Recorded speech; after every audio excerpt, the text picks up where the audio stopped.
ఒక్కసారి ప్రతి ఒక్కరూ ఇక్కడ కనపడుతున్న ఈ ఫోటో చూడండి. ఈ ఫోటోలో కనపడుతున్న ఈ అమ్మాయి కేరళలో ఒక బస్సులో ప్రయాణిస్తుండగా ఆ అమ్మాయి పట్ల వేరే వ్యక్తి అసభ్యకరంగా ప్రవర్తిస్తున్నాడని చెప్పని సెల్ఫీ వీడియో తీసి సోషల్ మీడియాలో పెట్టింది. ఆ వీడియో ఎవరైతే అసభ్యకరంగా ప్రవర్తిస్తున్నాడని చెప్పి అన్నారు కదా, అతను చూసి అతను మనస్తాపానికి గురి, అరే నా గురించి ఇలా అనుకున్నారా జనాలని చెప్పి ముందుగానే బాధపడేసి అతనికి డిప్రెషన్లోకి వెళ్ళిపోయి సూసైడ్ చేసుకుని చనిపోయాడు, ఆత్మహత్య చేసుకుని చనిపోయాడు.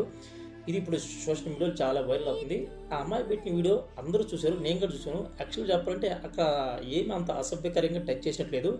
నిజం చెప్పాలంటే ఆ వీడియో కోసంగా ఆ అమ్మాయి సోషల్ మీడియాలో ఫేమస్ అవ్వాలని ఏదో ఒకటి చేసి నేను సోషల్ మీడియాలో ఫేమస్ అవ్వాలని చెప్పిన ఆ అమ్మాయి అతనికి దగ్గరగా వెళ్ళేసి అతను బ్యాక్ సైడ్ ఏదో ఆ అమ్మాయి టచ్ చేయించుకున్నట్టుగా ఉందా, కానీ యాక్చువల్గా అతనైతే ఎక్కడ టచ్ చేసినట్టుగా పెద్దగా అయితే అనిపించలేదు. బస్సులో ఉన్నప్పుడు కొంచెం అటు ఇటు బస్సు ఊగుతుండొచ్చు, తగులుతుండొచ్చు, అది పెద్ద విషయం కాదు.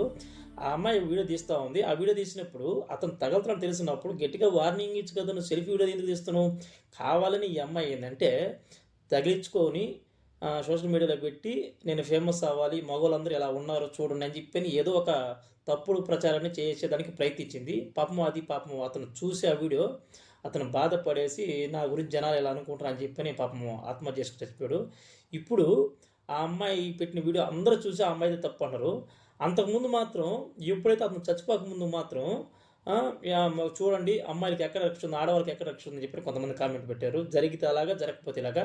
నిజం చెప్పాలంటే ఆ వీడియో పరంగా చూసేట్టుగా ఉంటే ఆ అమ్మాయిదే తప్పు అనిపిస్తుంది, నాకు అనిపించింది. మీకేమనిపించిందో కామెంట్ చేయండి.